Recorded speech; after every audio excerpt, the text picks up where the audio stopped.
Chapter 85.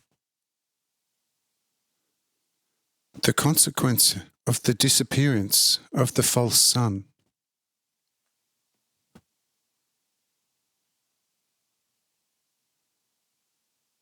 Some moments before the extinguishing, I say loudly to everyone, "Prepare yourselves for the extinguishing, and you, Mark, light now all the oil lamps and tar torches first. Otherwise, the sudden strong darkness following this strong light would affect your eyes dangerously and painfully." Mark and his servants now hurry to light the lamps of all sorts, and Cyrenius and Julius order the soldiers to light brushwood. And when everything is burning as it should, I say loudly, "Extinguish, you false light of the air, and rest to you active spirits." After my call, the false sun suddenly disappears. An extremely strong darkness covered, in a moment, the whole area.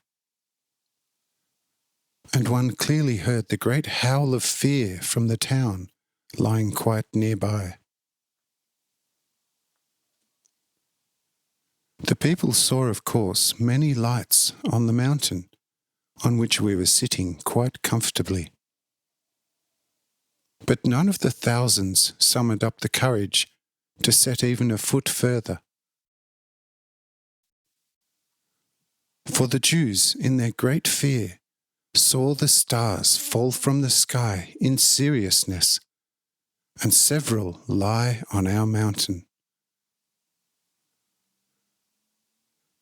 But the heathens thought that Pluto had stolen the sun through his fury from Apollo, who had perhaps looked at some female beauty, and now another war of the gods would descend on the earth.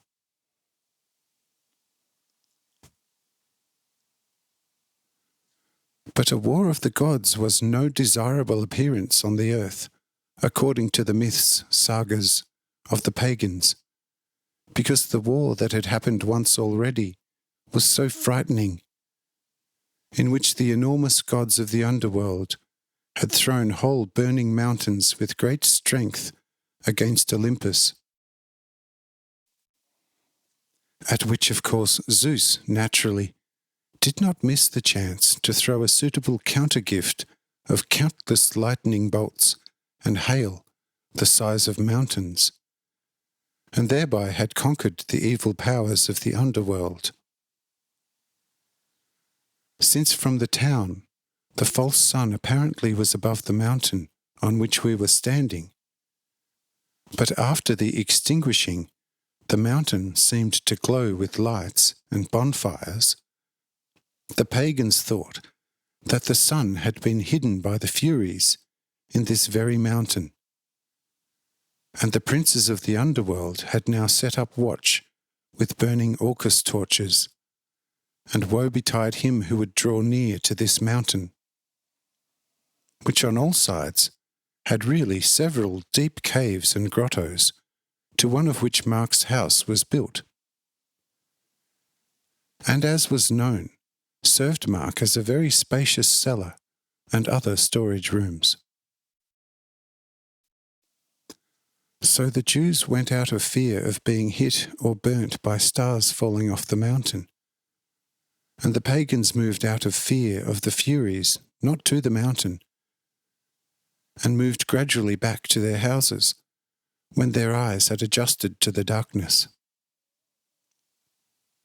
Some soon fell asleep, but others remained awake the whole night out of fear and terror of the expectation of terrible things which should come over the face of the earth, according to Daniel's prophecies. And the pagans waited for the first bolt of lightning and rolls of thunder from Zeus, and for the terrible noise of the world that Apollo would begin against the robber Pluto. In short, in the whole quite significant town, there was confusion, which would not have put the once great Babylon, at the confusion of languages, to shame. But things were very comfortable for us on the mountain, for we had the well-prepared evening meal brought to us on the mountain. Raphael ensured in a moment that all the tables came to stand on the mountain, and also the food, without any effort by Mark and his family, who had had enough to do beforehand with the preparation of the meal.